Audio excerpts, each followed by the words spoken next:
Parents across America are asking how the nation's largest teachers union, the National Education Association, became a political machine pushing dangerous ideology into classrooms and exposing children to far-left beliefs.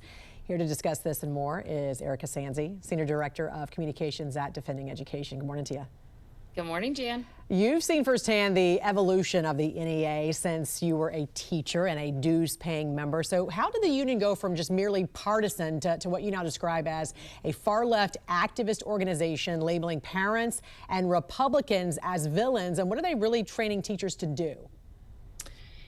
Yeah, I mean, this evolution is pretty extreme. I was a dues-paying NEA member in Massachusetts and California, and I do remember they were definitely partisan. I can remember, glossy mailers arriving in my mailbox telling me I should vote for Howard Dean in the Democratic primary.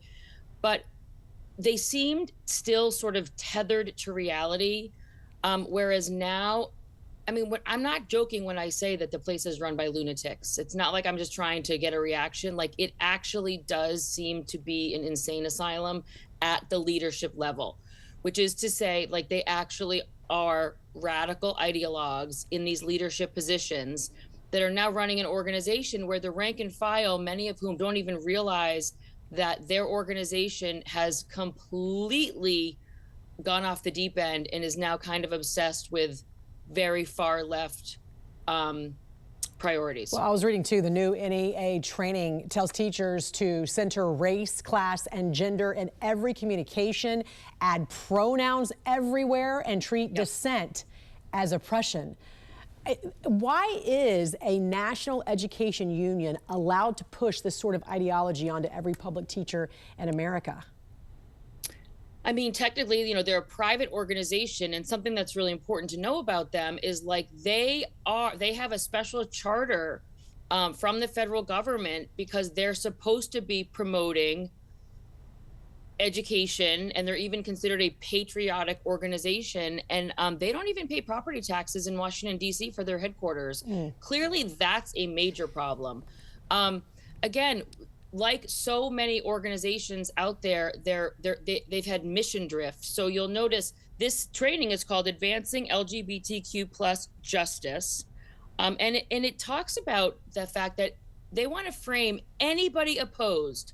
So if you're opposed, for example, to there being pronouns, everywhere on people, or if you're opposed to this organization prioritizing, they write up like samples so that if a teacher's transitioning their gender, they can use this template to announce that to the rest of the staff.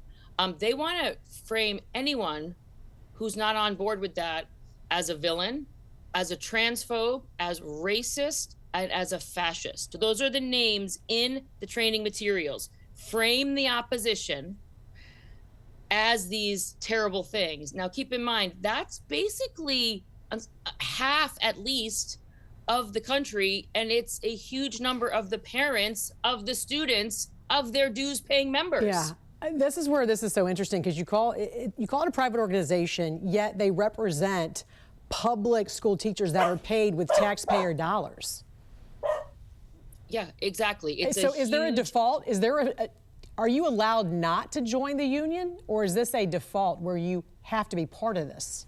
You are. When I was back in the old days, when I was young, you had to join. Now there are, because of a Supreme Court ruling, they do have the option not to join, but the default is that you're in unless you take specific steps to come out. And just like I would say, most rank and file NEA members have no idea that this training is even happening. Because even if a few hundred or a few thousand attend this, we're talking about millions of teachers. Correct. Right? Yep. So number one, they're not on board with this. They're not aware of it. They probably think it's totally crazy. And so I think, and the same thing goes, so it's like, so many are thinking, why would I go through these steps to opt out of something when I'm not aware of how Correct. Absolutely insane they've gone? So now, do I think that there are true believers, and do I think increasingly the younger teachers are more true believers because they're marinating in these ideas in the teacher prep program?